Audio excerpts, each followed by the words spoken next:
to be talking about how and why I was in the newspaper and translating it for my friends and family back home, because pretty much none of them know German, so if you already know German and don't want to listen to the English translation, then I'll put the time and you can skip to it when I get to the translation part. So the newspaper I was in was the Bonn newspaper, and here it is. There is me, Nina, and Kenya, and as you see it's called Abenteuer Deutschland, which means Adventure Germany. So how I got to be in the newspaper is because Kenya, her host mom in Bonn works for the newspaper. So she wanted to interview us all three because she knew me and Kenya, because we had been at their house before. Kenya and Nina weren't comfortable enough to do the interview in German, so she got one of her co-workers and he did the interview in English with us. We took some pictures. Afterwards, he translated it into German for the newspaper by himself. And so that's kind of how that all came about. And it was like right before I left Bonn too. I got the newspaper the day I left. So pretty good timing. Now I'm going to translate it, so if you don't want to listen to the translation, I'll put the link down below. You can read the actual newspaper. Okay, so at first, this little section right here is talking about, just gives like a little introduction. And they say that me, Nina, and Kenya are part of the Congress Bundestag Youth Exchange Program, or das Parlamentarische Patenschaftsprogramm, the German version. And we're 18 years old, and so it's just a quick little introduction. And then this next part right here,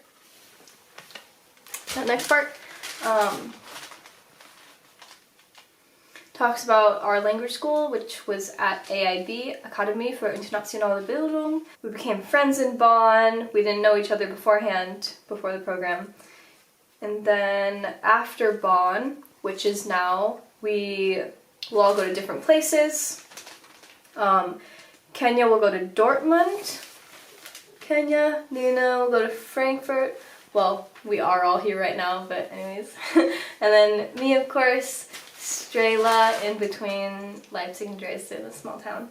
And then the next section here, that section talks about Kenya. So she's from Idaho Falls in Idaho. And her interest in Germany came from a foreign exchange student that was at her school named Paula, and they became good friends.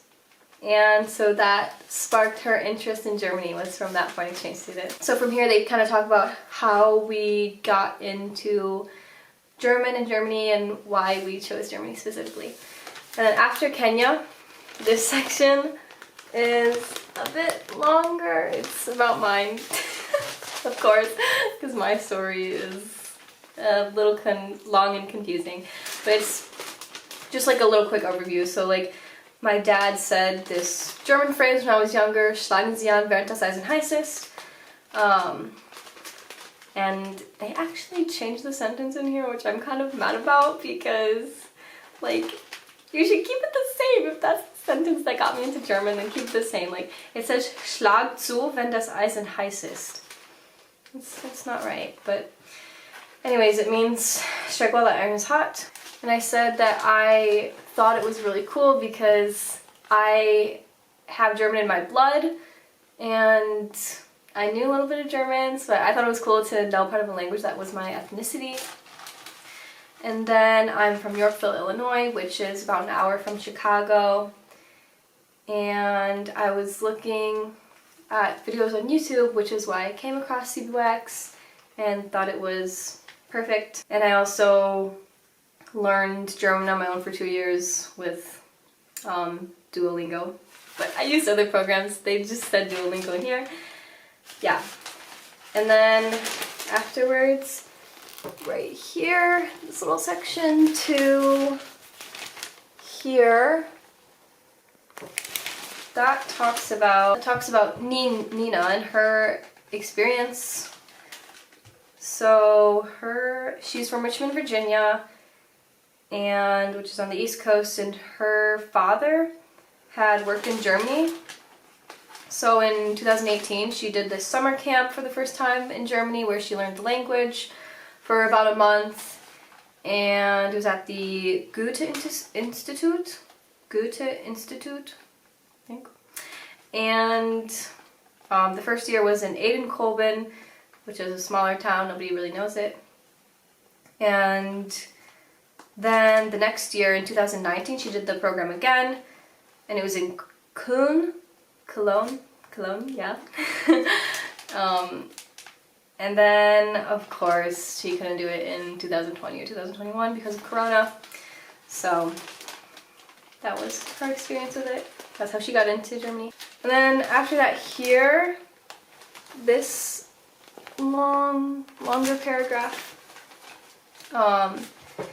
it talks about where we live. So me and Nina live 1,350 kilometers from another. Nina in Kenya, about 5,180 kilometers. Kenya's the one that said that Germans think, this is when we start to talk about the differences between the two countries more and what we like better in Germany versus what we like better in the US. So Kenya mentions like Germans think that 2 hours of driving isn't a lot, but for Americans it's nothing, which I don't know, I feel like 2 hours of driving for myself is a bit longer, but I can understand, yeah. Also, here it's really common to walk to the supermarket or like walk anywhere, ride a bike, whatever. But in the US, that's not really common at all. So that's another difference. And Kenya also said that she visited Munich once, and people were riding bikes and having picnics, and the simplicity was just something she really liked.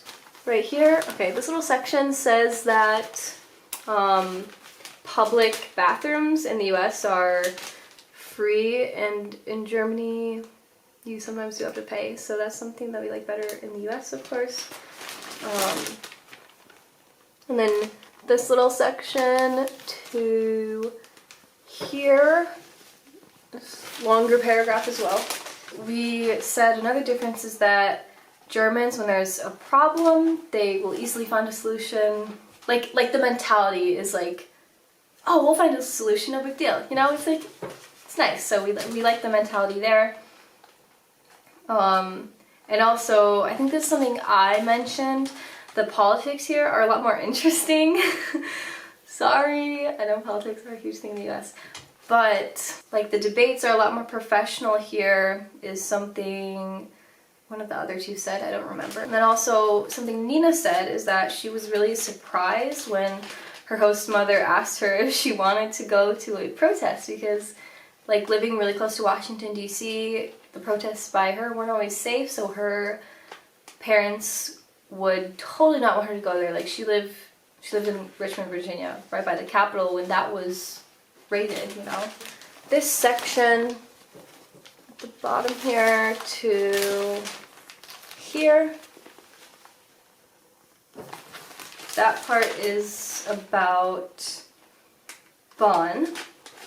So, Bonn isn't like too big or too small, and the history here, or the history there, not there anymore, the history there is really cool. Like, Beethoven was born there, and it was actually the capital of West Germany when it was split, which is something a lot of people don't know. I actually didn't know about Bonn before coming to Germany with all the research I did. And it's the old capital, like that's crazy. I feel like it should be more well known. Kenya said that it's really interesting to hear all the different languages on the streets. And there's also a lot of diversity with the restaurants too. There's so many different options in the city, it's crazy. And they talk about how in Germany, people eat like pizza or a burger with a fork and knife, and in the US that's so weird, like you just eat it with your hands.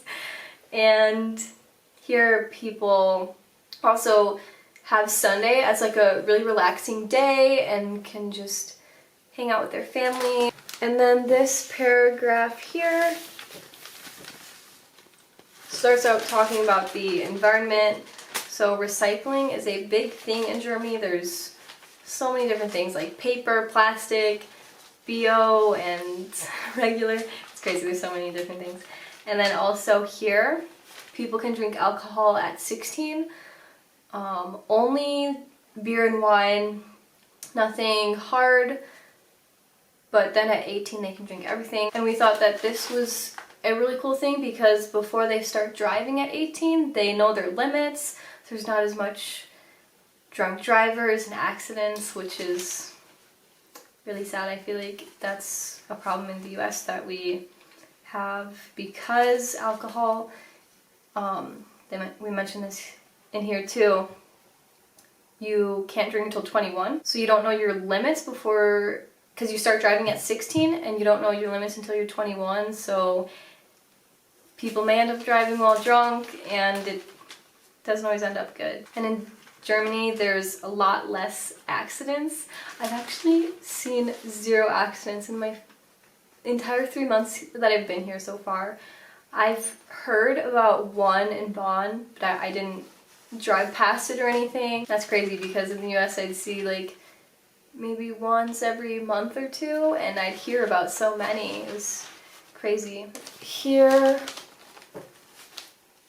to here, the very last paragraph says that we couldn't really find a lot of negative things about Germany, but we would say that customer service seems a bit better in the US. We thought that maybe because like the German people, they do their job. Like that's their goal. They don't want to be like overly nice like in the US. I feel like it's a thing to be overly nice because a lot of times with like waiters or waitresses specifically, they do depend on tips for their salary. So that's probably why. And then also the public toilets thing. So it was a really cool experience to be in the newspaper. It's so crazy that just within my first 2 months I was already in the German newspaper. That's crazy. Thanks for listening to me talk about myself in the newspaper. It was really cool. But yeah.